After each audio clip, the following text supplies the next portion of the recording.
In 1950, above the Balkan Mountains, arms dealer Anatol is flying on his private plane. Suddenly he hears a noise, and when he turns around, his assistant blows up and causes a hole in the wall. The plane starts going down, so Anatol rushes to the cockpit and gives the pilot some tips on what to do. When a plane engine catches fire, the pilot freaks out and yells at Anatol because he ignored his warnings when he told him not to fly today. If they survive, the pilot will report him to the aviation authority.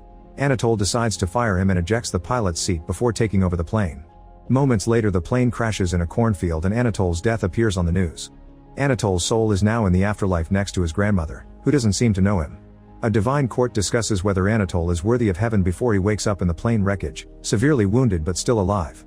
He crosses the cornfield and interrupts a reporter who is currently interviewing the pilot on TV, so now all the newspapers have to announce that he's alive. Later in his mansion, Anatol is taken care of by a whole team of nurses. Meanwhile, a secret organization led by Excalibur discusses Anatol, who is wanted for tax evasion, profiteering, price fixing, and bribery. They all agree it's time to bring down Anatol once and for all. Once Anatol is feeling better, he arranges a meeting with his only daughter Liesl, who happens to be a nun.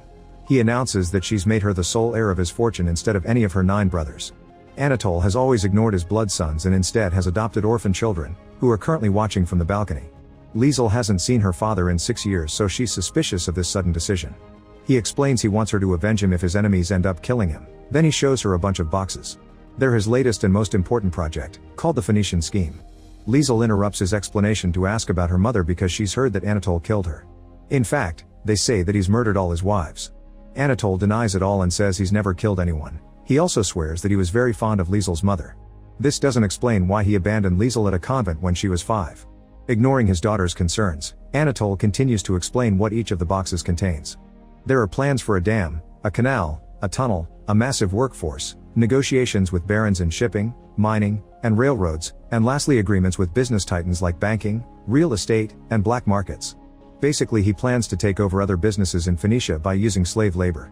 They're interrupted by one of the boys shooting an arrow on fire that falls on a box. The butler immediately puts it out and Anatol leaves the room to take care of his unruly sons. Then Liesl notices that her father's new assistant Bjorn is nearby saying hi. When Anatol comes back, Liesl asks what's in the last box. Anatol says that's the gap and they'll talk about that one later. He wants Liesl to drop out of church and help him, but she's still wary of him. Then they have lunch with Bjorn and Anatol puts him through a polygraph test to make sure he isn't an undercover spy. For the next few days, Anatol keeps opening his contraband while Liesl analyzes the contents of the boxes, noticing how unethical and horrifying the whole plan is. However, she also wonders if she should do it just to receive his fortune, which she could use to help people in the future. Bjorn starts tutoring the boys and Liesl notices that none of them are receiving family affection. One morning Anatol tells Liesl that her mother didn't self-delete like the official ruling said, she indeed was murdered, and he theorizes that his half-brother Nubar did it. The brothers hate each other, yet they still do business together, and Nubar is even part of one of the box plans. Liesl wants to get close to her uncle to bring him to justice, so she agrees to sign the deal with her father and join his plan. Meanwhile, Excalibur makes a presentation about the bashable rivet, which is used in most engineering projects. It's usually sold at 10 for a nickel, so he plans to raise that price significantly to mess with Anatol's plans. In the middle of the night, Anatol receives the news of market manipulation and he rushes to wake Liesl up, since they need to act fast. Not only are the rivets going up, but all construction materials are getting their prices raised too. Anatol can tell this is sabotage, so he announces they're leaving on his private plane. He's hired 2 arsonists to burn down the house if they end up needing the insurance money. Now they'll have to travel to every partner in the plan to renegotiate all their agreements. Excalibur informs his board that Anatol is on the move. He's also discovered that such a large number of assassination attempts have left Anatol with severe head trauma. During the flight, Liesl notices that they're carrying a strange box and her father explains they're hand grenades. She asks if he's used them before, but he refuses to answer. Then Anatol puts Bjorn through another polygraph test and leaves him in charge of the bag containing all his cash. Liesl and Bjorn start chatting and get to know each other better. Bjorn admits he doesn't believe in God and calls Liesl lovely. When they're about to land, Anatol reveals that he doesn't have a passport because he's a citizen of nowhere and he doesn't need human rights. Suddenly they hear a noise and Anatol casually mentions the bomb from last time, which causes Liesl to start praying. Sometime later they make it to a mountain where a locomotive tunnel is being built. While they watch the project, Anatol tells Liesl that he never lost interest in her. It turns out all these years his people have been spying on her and reporting her life progress. At that moment a group of assassins arrives on camels and Anatol tells his driver to get the grenades from the car while Liesl reveals she has a knife. However, the driver is immediately shot down. Before the rest of the group can be shot too, Prince Farouk and his bodyguard arrive with open fire to scare the assassins away.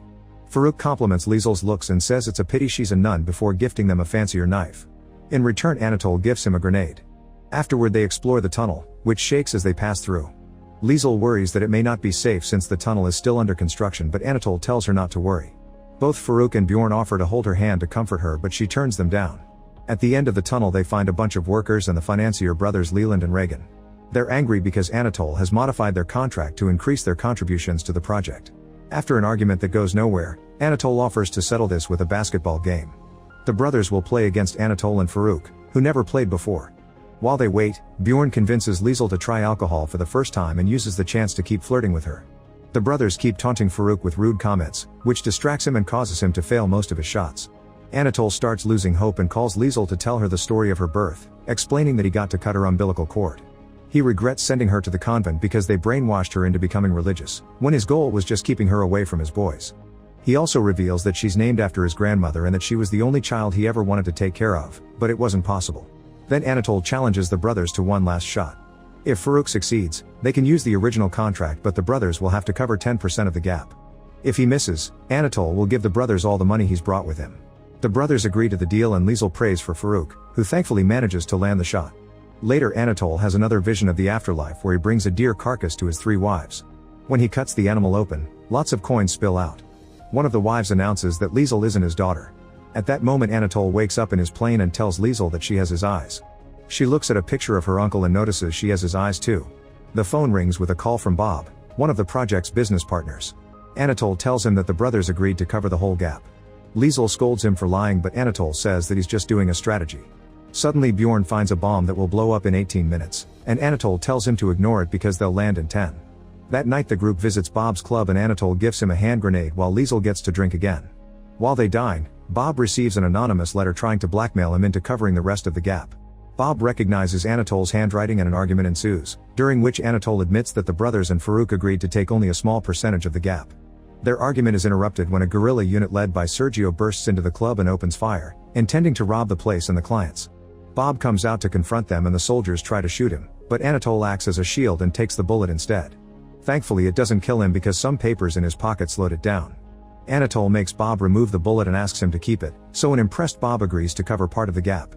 Sometime later the group boards a ship to meet with Captain Marty, who is also part of Anatole's plan. Marty knows about the gap and says he won't cover it, but Anatole swears he's just there for a symbolic meeting and gives him a hand grenade. Suddenly Anatole passes out because of blood loss and he has another vision of the afterlife. This time there's a child version of Liesl telling the court about the terrifying night of her mother's death and how her father just told her that she wouldn't live there anymore. Anatole realizes he's on trial and his hands are in shackles before waking up. A sailor is using a machine to do a blood transfusion between Marty and Anatole, who starts telling Liesl new details about her mother. It turns out she had many lovers including Anatole's brother Nubar, which made Anatole very angry. He wrote a letter to Nubar pretending to be his wife to break up with him, saying she got together with the secretary. Anatole thinks this caused Nubar to kill them both. When Liesl asks her father if he loved her mother, he admits he didn't and only was fond of her, so Liesl slaps him. Anatole apologizes and is shocked to hear that Liesl easily forgives him, claiming she always expected the worst from him. Afterward Anatole gives Marty his new proposal, but the captain throws it out the window. An argument ensues, so Anatole takes out a grenade and pulls the pin out. The group ends up laughing at the ridiculous situation and Marty agrees to pay part of the gap too. Meanwhile Excalibur receives another report on Anatole's movements, confirming that there's a spy passing the information. Sometime later Anatole meets with the next business partner, his second cousin Hilda. He asks her to marry him but clarifies that Liesl will still be the only heir to his fortune. Hilda takes the ring without answering, then she tells Liesl the story of how her grandfather and Anatole's had a dumb argument that broke the family. No matter how much Anatole begs, Hilda refuses to help pay the gap. Liesl asks her if she knows who killed her mother or if Nubar is her father, but Hilda only knows the rumors. Later on the plane Anatole opens a letter with an emergency directive and learns that a parliamentary motion has been passed just to stop him.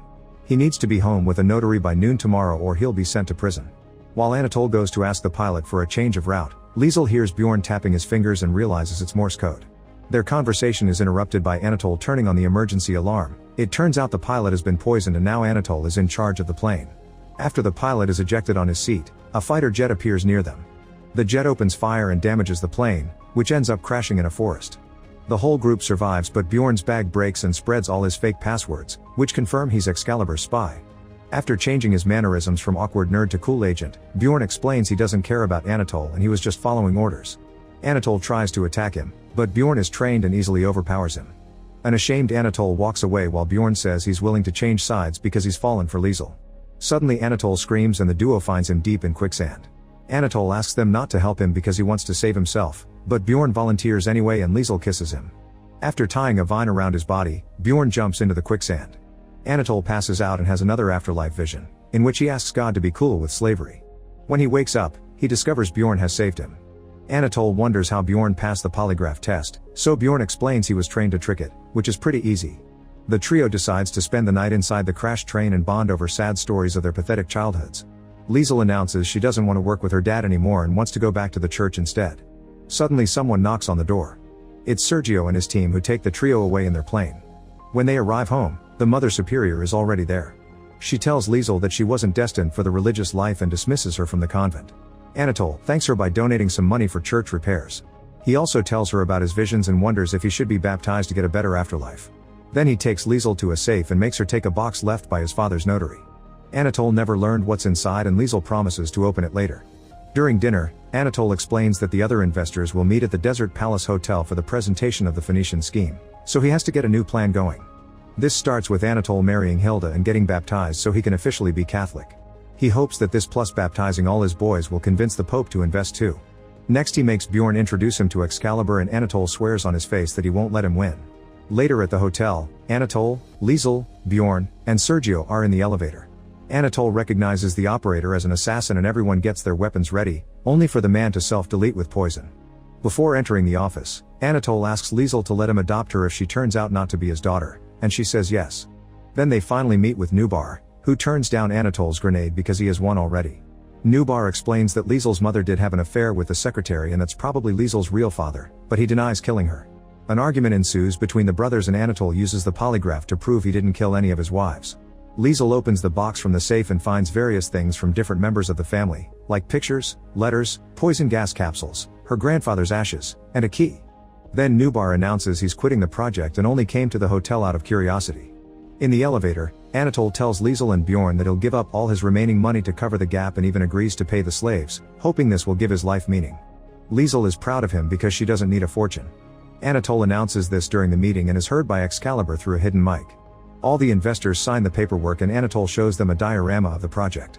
He's suddenly interrupted by a servant who tells him Nubar is looking for him, so Anatole leaves the meeting. In another room, Nubar tells his brother that he's changed his mind and wants to do it himself. Anatole thinks he means the business deal, however Nubar reveals he's the one who sent the assassins after him before trying to choke Anatole. A fight begins and in the struggle the brothers fall downstairs.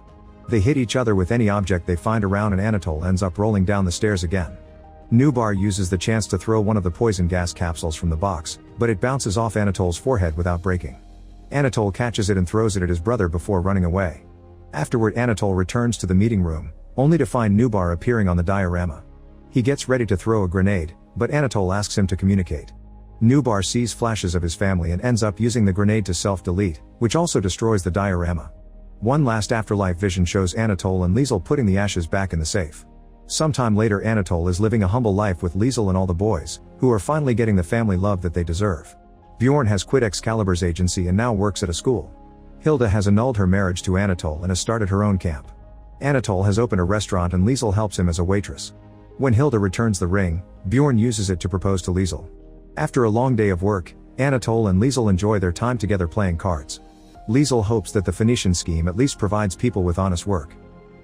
Make sure to subscribe and turn on notifications so you can watch more videos like this. Thanks for watching.